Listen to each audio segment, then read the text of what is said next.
Welcome back. Full disclosure, this is what I was wearing as overtime got going because I was convinced this game was going to end up different. But instead, it goes Canada's way. This game just turned on a dime. And I have to say, this is what's making me nervous. Now, if you've watched my reviews of other Canadian games, I have mentioned how they can just roll and then all of a sudden things go the other way and it makes you a little nervous. So there was a lot of hype for Stankoven before this game, and obviously that will be continuing now that the game is done. I have to say Stankoven has proven himself, at least to me, that he's at least worthy of some kind of a look in training camp. So we'll see what happens. He was over 75% on faceoffs coming into this game. Yeah, pretty good. In Canada wearing black. That was their choice. They decided to wear black because they've got a good record wearing black. I've always thought it was weird because there's no black in the Canadian flag, but hey, whatever works. And a big crowd on hand as well. So you've got the big Canadian crowd supporting them. I think there was 13,000 plus that were in attendance. And so it was Garand versus Yatkala. If there is a goaltender who has seen his stock go through the roof over the last few days, it has to be Juha Yatkala, who was excellent and is a big part of the reason why this game stays close. So Thompson has a shot blocked early. Yatkala holds a Stankoven shot. There's some pushing after that. Denoyer has a chance to deflect high. McTavish couldn't bury an opportunity. Canada swarming at this point. It's all Canada. Simon Taival then hits the side outside of the net. Finland presses at 4.5 minutes. Garand holds there. Bedard gets hit by Rafkin, which draws some reaction from the crowd. Roy fires high on a rush. Hitting starts ramping up. The crowd really into that. Johnson misses one wide. Forster's then denied twice. As I said, Yatkala playing very well.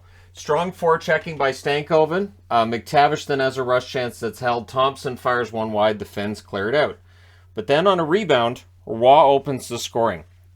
He scores from McTavish at 11:18. That was the 7th shot for Canada. Finland had none to this point.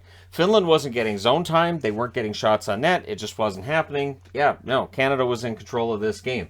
Väisänen then had a shot that was held. There's some pushing after. That was the first shot on net. And it was a tricky one from a distance. And I worried a little bit. I thought, when shot totals are so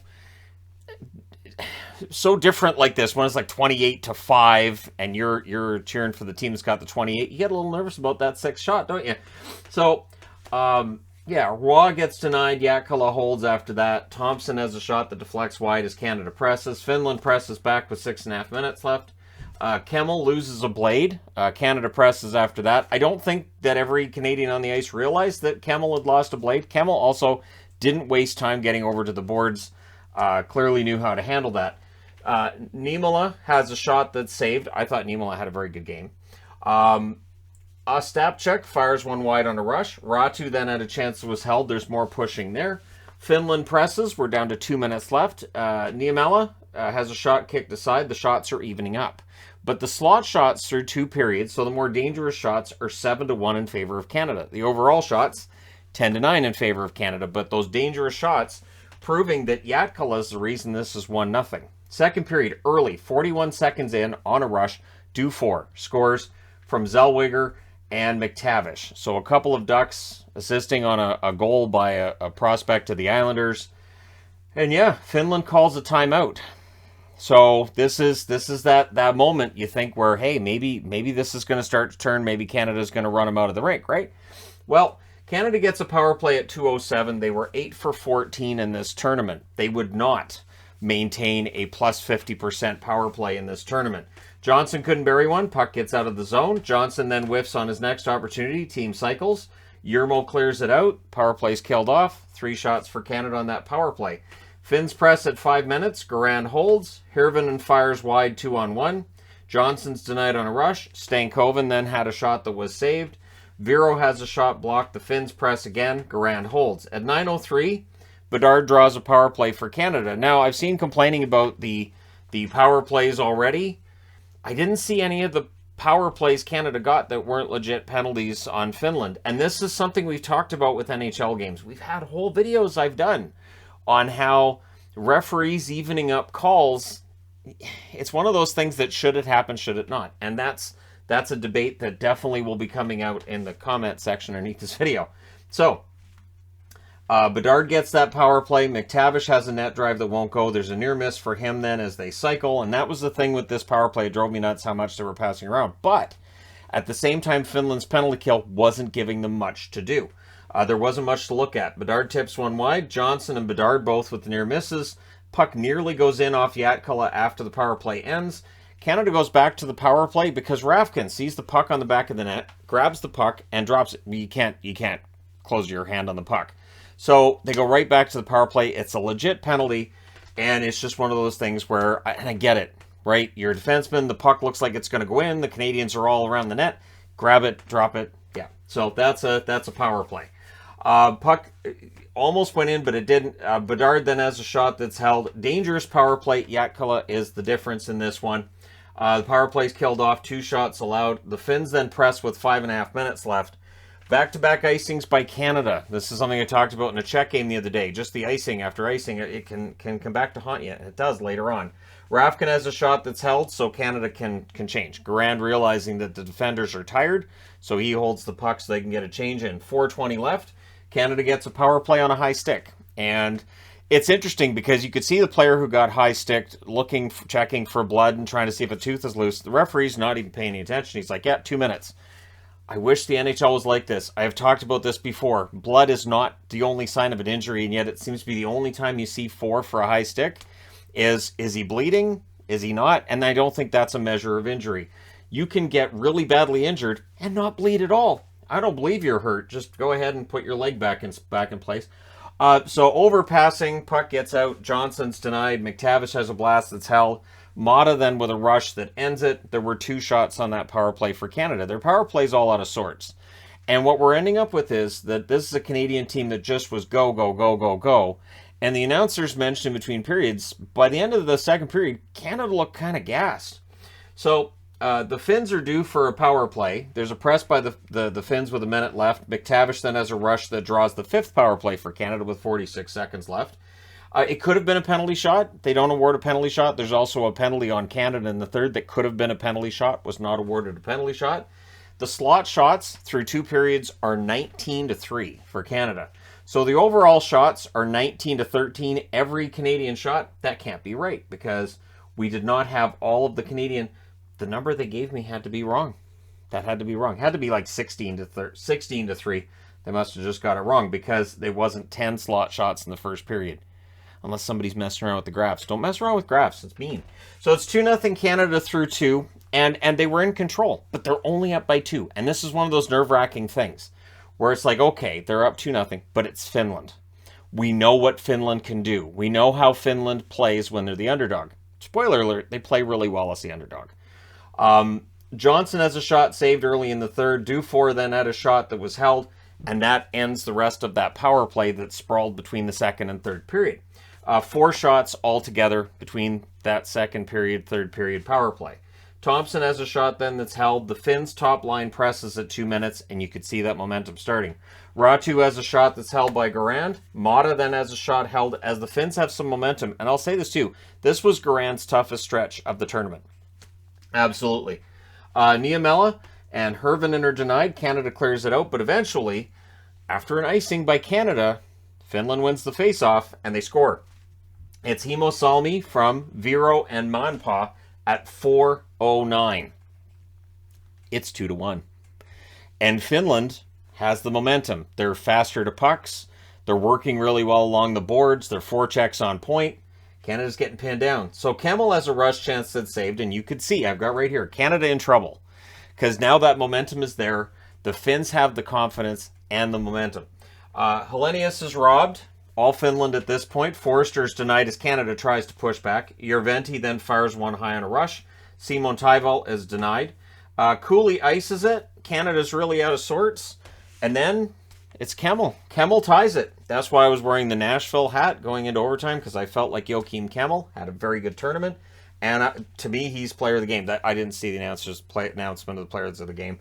So I figured just do the review. They're going to be celebrating for a while. Niemela and Lukas with the assists at 10:46. It's tied, and we've got a little over 9 minutes left. And all I kept thinking was, Finland's going to win this one in regulation. So they're winning the board battles, the hard work. They're just winning it. And it felt like when Canada was getting to the puck, there was nerves. You could see that. And these are kids. This is something I've seen on Twitter, and I will agree with this. These are 18, 19, 20-year-olds. They're young players. And the amount of pressure on them is a lot. And I can understand that feeling. And I think this is where, for Finland, being the underdogs and not having as much pressure, not being on home ice, I think it favors them a little bit. So the hard work, the battles are all going to Finland. Canada tries to answer. They can't get to the net. The Finns had 13 of the last 16 shots at this point in the game. They were just taking over. 6:47 left. Canada gets a power play. Johnson has a shot that's saved. The next one's blocked and cleared. Then Liukas goes on a shorthanded rush, and that is where he draws a power play that, yes, could have been a penalty shot. They absolutely could have called one there. So we get 55 seconds of 4-on-4. Then, with 4:39 left, Pudio goes to the box, and it's for boarding, and it's initially called a 5. And they always call it a 5 so they can review it. On the review, they dropped it to 2. I agree. I don't think there was a 5-minute penalty there. It also helps that I think it was a stop check that got thrown on the boards, jumped right back up. So I know that's not necessarily a consideration with IHF referees, but I do think that had some influence there. So, yeah, it becomes a 2. The crowd disagrees with that. We get 57 seconds of 4-on-4, and then Canada gets a power play, which is their kryptonite. There was a post for McTavish. Mata clears it out, killed off, 1 shot allowed. Kemmel then had a rush chance that's saved. And towards the end, and I love when DJs do this, The Stage by Avenged Sevenfold starts to play, and I thought, oh, that's a good song. The Stage by Avenged Sevenfold is a perfect song for this moment, because it felt like everything is falling apart. And this is not, this is not the kind of third period Canada envisioned, but we're going to overtime.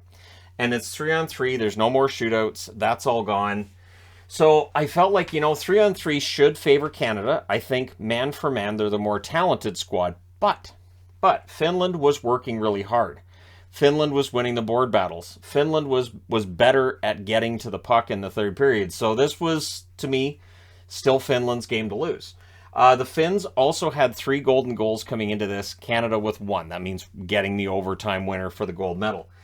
So the 3-on-3, Johnson, coming out of his zone, is swarmed by 3 Finnish players. They're not letting Kent Johnson come out and get loose. And I mean, I'm wearing the Columbus hat because eventually, but they did their best against him. So the aggressiveness from the Finns is working out. Stankoven then had a rush chance that's held. Bedard has a rush chance that was blocked. I think it was Mata blocked that one. Liukas then has a shot that's blocked. I thought, I'm going to say this too, Finland's defense I thought looked pretty good in this game. The shot totals may not tell you necessarily, but I thought they played well. Bedard then has another chance that's saved. Liukas is denied on a rush. McTavish then saved a goal on a 3-on-1 by Finland. That puck was going in the net. He knocks it out of the air. The announcers were shocked. And of course, the next thought you have is, did he get it on the line or did it go across the line? Because if Canada comes down and scores, and if that puck was in the net, it's going to be a golden goal, but for Finland. So, of course, Canada scores before the whistle goes.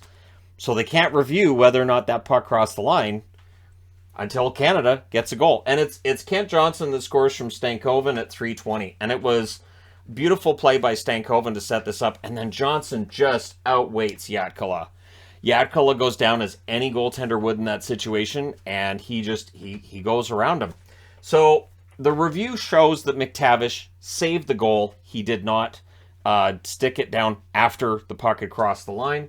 So Johnson buried a rebound. That's your golden goal. Canada wins 3-2. Finland gets the silver. It's Canada's 4th gold medal in 10 years. Finland's got 3. The U.S. has 3. So there you go.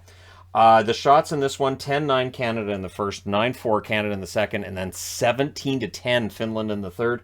In the overtime, Canada locks it down. They outshoot them 4-1, including the shot that matters. Final shots, 33-31 Canada. My players of the game, because again, they don't have the same ceremony in the gold medal game. They're out there celebrating on the ice. I went with Joakim Kemmel as the best player for Finland, and I went with Kent Johnson as the best player for Canada. But there you go. The World Juniors are done.